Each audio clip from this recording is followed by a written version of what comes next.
భూ సమస్యల్ని పరిష్కరించడానికి రెవెన్యూ సదస్సుల్ని కండక్ట్ చేస్తున్నారు కదా, ఎలా అనిపిస్తుంది? బాగా అనిపిస్తుందండి. మాది గుళ్ళపాలెం గ్రామం, వడ్డిపాలెం నారాయణ కాలేజీ పక్కన విలేజ్ మాది కనీసం 7 సంవత్సరాల నుంచి ఈ భూ సమస్యల మీద తిరుగుతున్నాను. ఈ కూటమి ప్రభుత్వం వచ్చిన తర్వాత తహసీల్దార్ గారు అన్ని సమస్యల్ని పరిశీలించి న్యాయం చేస్తున్నారు. బాగుంది సార్, సంతోషంగా ఉంది సార్.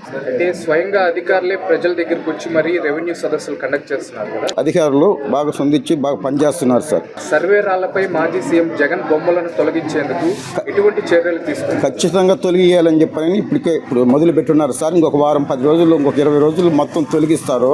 ఇది చాలా దుర్మార్గమైన పని చేశాడు సార్ జగన్మోహన్ రెడ్డి. ఈ మహాకూటమి వచ్చిన తర్వాత బాగా అందరికీ పనులు జరుగుతున్నాయి సార్. లాస్ట్ 5 years లో జరిగిన భూ కబ్జాలపై రెవెన్యూ సదస్సుల్లో చర్చలు ఏమైనా జరిగాయి? ఇప్పుడే అర్జీలు పెడుతున్నారు సార్. భూ కబ్జాలు మటుకు చాలా జరుగున్నాయి సార్. కనీసం నా భూమి 20 అంకణాల స్థలం వడ్డిపాలెంలో మా బ్రదర్లే కబ్జా చేసి అమ్మేశారు సార్. వైఎస్ఆర్ పార్టీ వాళ్ళు నమ్ముకుని అమ్మేశారు సార్. దాని మీద కూడా కమిషనర్కి లెటర్ పెడుతున్నాను సార్. దాని మీద కూడా చర్యలు తీసుకుంటారని తెలియజేస్తున్నాను సార్.